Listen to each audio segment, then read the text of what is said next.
दोस्तों आप सभी का बहुत बहुत स्वागत है हमारे चैनल में। इस वीडियो के अंदर अभी हम लोग लूसेंट सामान्य ज्ञान इससे रिलेटेड जो है इम्पोर्टेंट 40+ क्वेश्चन जो है इस वीडियो में देखने वाले हैं, जो कि आपके आने वाले एग्जाम से railway group D, SSC, UP police, लेखपाल और आने वाले सभी प्रतियोगिता परीक्षा के लिए काफ़ी इम्पोर्टेंट है। तो दोस्तों आप इस वीडियो को बहुत ध्यान से लास्ट तक देखिए। चैनल पर नया है तो चैनल को सब्सक्राइब कर बेल आइकन यानी जो घंटे का निशान है इसे ज़रूर सेंड कर दें, ठीक है। और ये टोटल जो 40+ क्वेश्चन है, आप इनमें से कितने क्वेश्चन जो है सही कर पाते हैं, अपना स्कोर जो है कमेंट बॉक्स में ज़रूर बताएं। तो चलिए शुरू करते हैं। देखिए यहाँ पर हमारा पहला क्वेश्चन दिया गया है, भारत की निम्न मिट्टियों में से कौन बेसाल्ट लावा के अक्षय के कारण निर्मित हुई है। भारत की निम्न मिट्टियों में से कौन बेसाल्ट लावा के अक्षय के कारण निर्मित हुई है। तो ये निर्मित हुई है रेगुर मिट्टी, जिसे काली मिट्टी के नाम से भी जाना जाता है। और ये सबसे अधिक किस राज्य में पाई जाती है, तो महाराष्ट्र राज्य में। काली मिट्टी या फिर रेगुर मिट्टी जो है सबसे अधिक किस राज्य में पाई जाती है, महाराष्ट्र राज्य में पाई जाती है। और ये कपास उत्पादन के लिए सबसे उपयुक्त मिट्टी है। काली मिट्टी या फिर रेगुर मिट्टी जो है ये कपास के उत्पादन के लिए सबसे उपयुक्त मिट्टी है। इसके अलावा भारत में जो है 8 प्रकार की मिट्टियाँ पाई जाती है, आपको याद रखना है। पहला जलोढ़ मिट्टी, दूसरी काली मिट्टी, तीसरी शुष्क एवं मरुस्थलीय मिट्टी, चौथी वन एवं पर्वतीय मिट्टी, पाँचवीं लैटराइट मिट्टी, छठवीं लाल एवं पीली मिट्टी, सातवीं लवणीय एवं क्षारीय मिट्टी और आठवीं जो है पीट एवं दलदली युक्त मिट्टी। यानी कुल 8 प्रकार की मिट्टियाँ जो है ये भारत में पाई जाती है, आपको याद रखना है। क्वेश्चन नंबर 2 है, किस कांग्रेसी सत्र में कार्यकारी कमेटी को सविनय अवज्ञा आंदोलन करने का अधिकार दिया गया था। वेरी इंपॉर्टेंट क्वेश्चन है।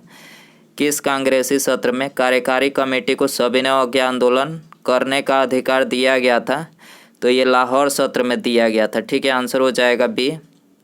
भारतीय राष्ट्रीय कांग्रेस के लाहौर अधिवेशन की बात करें तो ये कब हुआ था, तो ये हुआ था 1929 में। कब हुआ था, 1929 में हुआ था।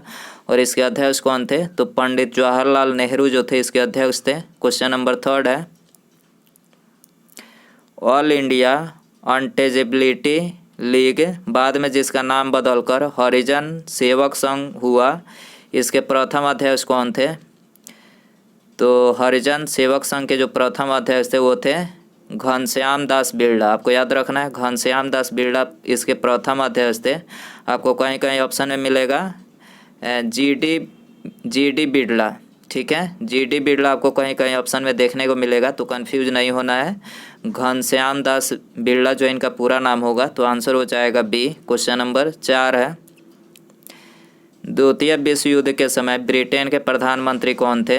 द्वितीय विश्व युद्ध के समय ब्रिटेन के प्रधानमंत्री कौन थे, तो विंस्टन चर्चिल थे, ठीक है। दूसरी जो विश्व युद्ध हुई थी तो उस समय ब्रिटेन के प्रधानमंत्री विंस्टन चर्चिल थे। सी आंसर हो जाएगा। इसके अलावा क्लेमेंट एटली की बात करें तो ये भारत की आज़ादी के समय ब्रिटेन के प्रधानमंत्री थे, ठीक है। क्लेमेंट एटली जो थे ये भारत की आज़ादी के समय ब्रिटेन के प्रधानमंत्री थे। लॉर्ड चेम्सफोर्ड की बात करें तो भारत मतलब जालियांवाला जो बाग हत्याकांड हुआ था तो उस समय ये भारत के गवर्नर जनरल थे, ठीक है। भारत के गवर्नर जनरल जालियांवाला बाग हत्याकांड के समय कौन थे, तो लॉर्ड चेम्सफोर्ड थे, आपको याद रखना है। क्वेश्चन नंबर 5 है, भारत के किस राज्य में फुलहर झील स्थित है। फुलहर झील भारत के किस राज्य में स्थित है, तो ये स्थित है उत्तर प्रदेश राज्य में, ठीक है। सी करेक्ट हो जाएगा। इसके अलावा भारत की झीलों से संबंधित जो प्रश्न एग्जाम में पूछे जाते हैं वो यहाँ पर हमने लिख रखे हैं। पहला दिया गया है, हैदराबाद एवं सिकंदराबाद के बीच कौन सी झील स्थित है। तो देखिए हैदराबाद और सिकंदराबाद के जो बीच मतलब झील स्थित है, हुसैन सागर झील स्थित है। दूसरा दिया गया है, वेम्बनाड झील किस राज्य में स्थित है, केरल में है। विश्व प्रसिद्ध खारे पानी की झील सांभर झील किस राज्य में स्थित है, राजस्थान में स्थित है। लोनार झील किस राज्य में स्थित है, महाराष्ट्र में। लोकटक क्या है, लोकटक एक झील है। भारत में मीठे पानी की सबसे बड़ी झील कौन सी है, बुलर झील है मीठे पानी की सबसे बड़ी झील। भारत में ताज़े पानी की झील, भारत में ताज़े पानी की सबसे बड़ी झील बुलर झील किस राज्य में है, जम्मू कश्मीर राज्य में है। भारत की सबसे बड़ी लाइगुन झील कौन सा है? चिल्का झील जो कि उड़ीसा में स्थित है। भारत की सबसे बड़ी मीठे पानी की झील बुलर झील है जो कि जम्मू कश्मीर राज्य में स्थित है। भारत की सबसे बड़ी खारे पानी की झील सांभर झील राजस्थान में स्थित है।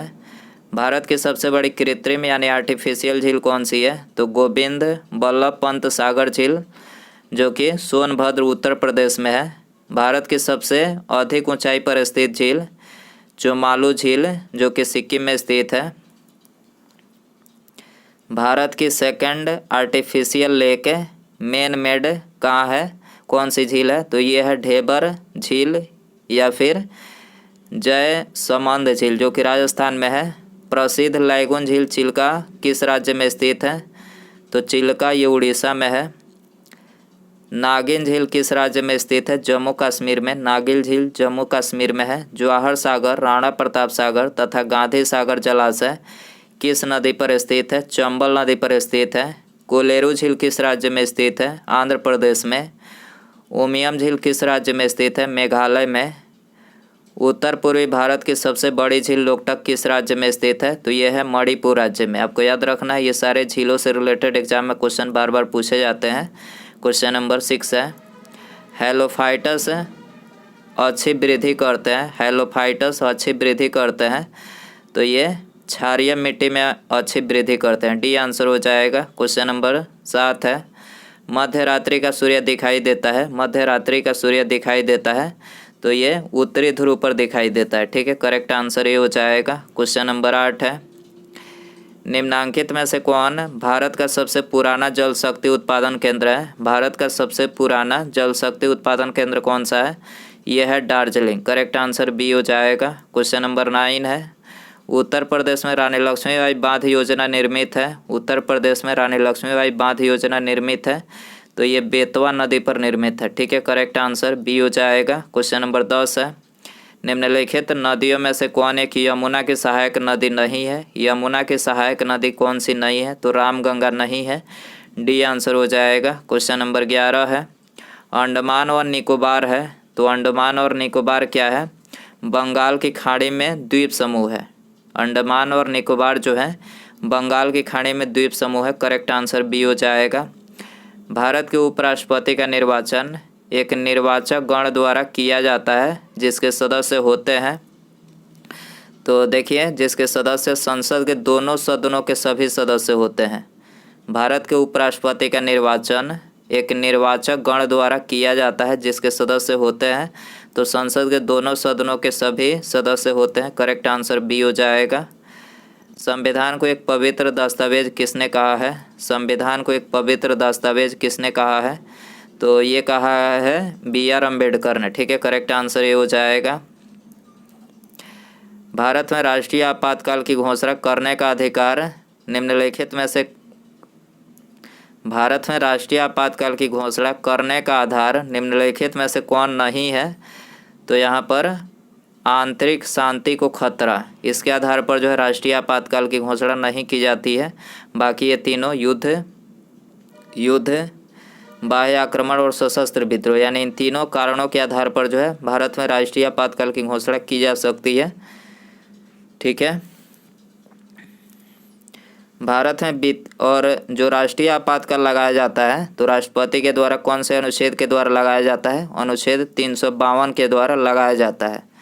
क्वेश्चन नंबर 15 है, भारत में वित्तीय आपातकाल की घोषणा आज तक कितनी बार की गई है? तो देखिए ऐसा सिचुएशन अब तक हमारे भारत में नहीं आई कि जिससे कि वित्तीय आपात लग सके।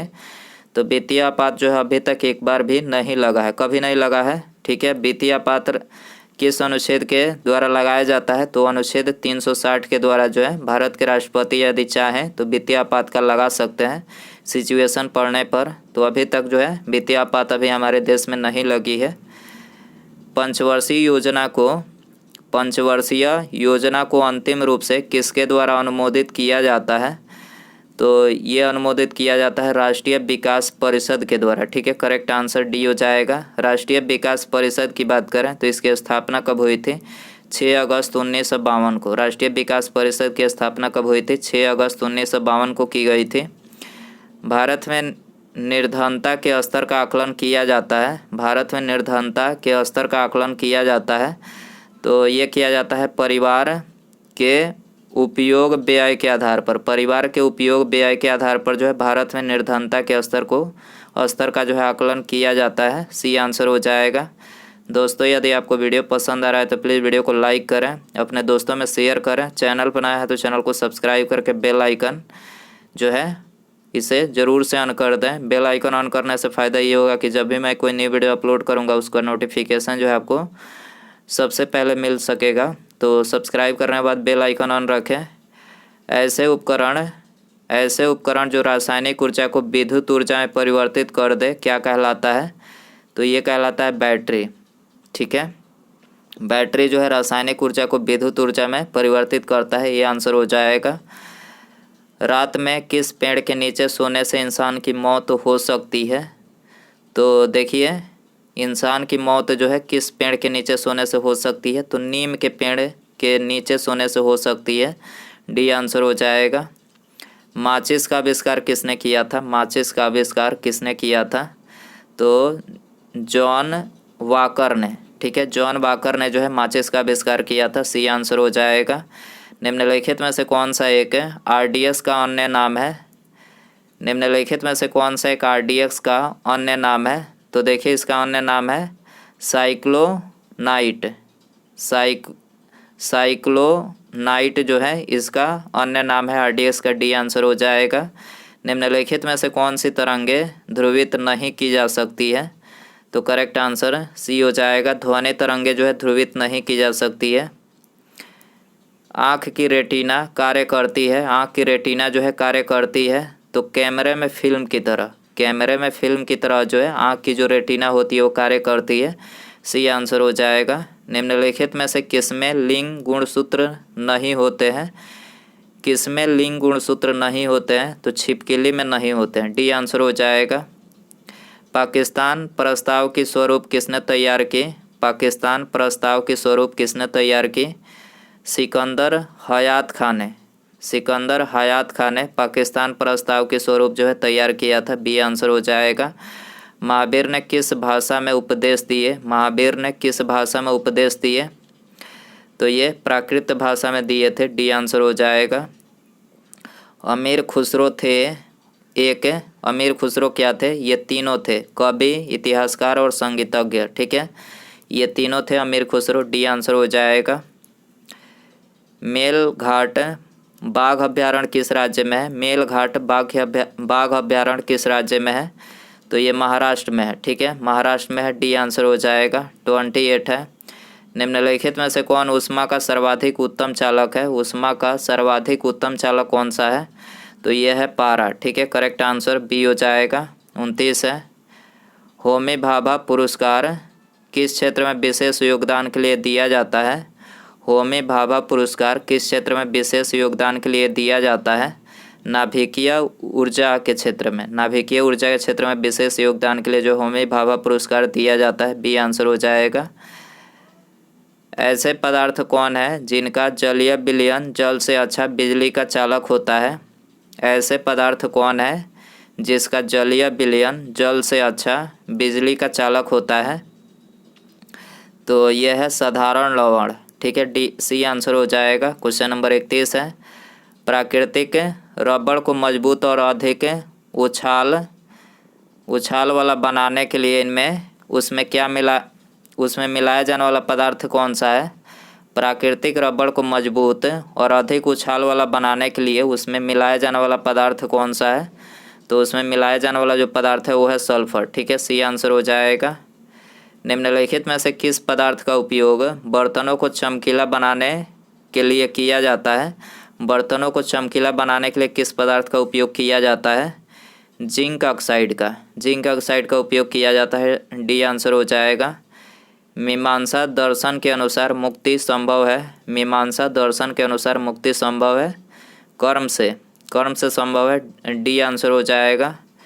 निम्नलिखित में से किसके मृत्यु दिवस को आतंकवादी विरोधी दिवस के रूप में मनाया जाता है? आतंकवादी विरोधी दिवस के रूप में मनाया जाता है किसकी मृत्यु दिवस को? तो ये मनाया जाता है राजीव गांधी की मृत्यु दिवस को जो है आतंकवादी विरोधी दिवस के रूप में मनाया जाता है। सी आंसर हो जाएगा। यूएनओ की स्थापना कब हुई थी? यूनाइटेड नेशंस ऑर्गेनाइजेशन, इसकी स्थापना जो है संयुक्त राष्ट्र अंतर्राष्ट्रीय संगठन जो है इसकी स्थापना कब हुई थी? तो इसकी स्थापना जो है 24 अक्टूबर 1945 को की गई थी। इसका मुख्यालय पूछा जाए तो इसका मुख्यालय जो है न्यूयॉर्क, संयुक्त राज्य अमेरिका में इसका मुख्यालय है, याद रखना है आपको। निम्नलिखित में से कौन सा विदेशी यात्री मोहम्मद बिन तुगलक के शासनकाल में भारत आया था? कौन सा विदेशी यात्री मोहम्मद बिन तुगलक के शासनकाल में भारत आया था? तो ये इब्न बतूता आया था। ठीक है, करेक्ट आंसर ये हो जाएगा। जनजातियों के लिए सर्वप्रथम आदिवासी शब्द का प्रयोग किसने किया था? जनजातियों के लिए सबसे पहले आदिवासी शब्द का प्रयोग किसने किया था? तो ठक्कर बापा ने किया था। आदिवासी शब्द का प्रयोग सबसे पहले ठक्कर बापा ने आदिवासियों के लिए किया था। बी आंसर हो जाएगा। क्वेश्चन नंबर 38 है, भारत में तालाबों द्वारा सर्वाधिक सिंचाई किस राज्य में होती है? तालाबों के द्वारा सबसे अधिक जो सिंचाई होती है तमिलनाडु राज्य में। ठीक है, तमिलनाडु राज्य में होती है। सी आंसर हो जाएगा। क्वेश्चन नंबर 39 है, निम्नलिखित में से कौन रसायनों का सम्राट कहलाता है? रसायनों का सम्राट किसे बोला जाता है? सल्फ्यूरिक अम्ल को रसायनों का सम्राट कहा जाता है। सी आंसर हो जाएगा। 40 है, भारतीय संविधान की 8वीं अनुसूची में इनमें से किसके बारे में दिया गया है? तो भारतीय संविधान की जो 8वीं अनुसूची है उसमें आधिकारिक भाषा को दिया गया है। आधिकारिक भाषा इसका वर्णन किया गया है भारतीय संविधान की 8वीं अनुसूची में। डी आंसर हो जाएगा। 41 है, भारतीय राष्ट्रीय कांग्रेस द्वारा किस अधिवेशन में सर्वप्रथम स्वशासन या स्वराज की मांग को ब्रिटिश सरकार के सामने रखा गया? तो किस अधिवेशन में सबसे पहले जो है स्वशासन या स्वराज की मांग को ब्रिटिश सरकार के सामने रखा गया? तो ये रखा गया था कोलकाता अधिवेशन 1906 में। ठीक है, कोलकाता अधिवेशन 1906 में जो है सबसे पहले स्वशासन या स्वराज की मांग को ब्रिटिश सरकार के सामने रखा गया था। कि ये आंसर हो जाएगा। उसके बाद यहाँ पर हमारा अगला क्वेश्चन है, राष्ट्रीय टीकाकरण दिवस कब मनाया जाता है? राष्ट्रीय टीकाकरण दिवस जो है कब मनाया जाता है? तो देखिए, ये आपके लिए होमवर्क क्वेश्चन रहेगा। 10 मार्च, 12 मार्च, 16 मार्च या फिर 21 मार्च। ठीक है, तो राष्ट्रीय टीकाकरण दिवस आपको बताना है इसमें कब मनाया जाता है। यदि आपको आंसर पता हो तो कमेंट बॉक्स में ज़रूर बताएं। वीडियो पसंद आया रहेगा तो प्लीज़ वीडियो को लाइक कर दीजिएगा। चैनल पर नया है तो चैनल को सब्सक्राइब करके बेल आइकन यानी जो घंटे का निशान है इसे ज़रूर सेंड कर दें, अपने दोस्तों में शेयर कर दें। ठीक है, मिलते हैं अगले वीडियो में। नमस्कार, जय हिंद, जय भारत।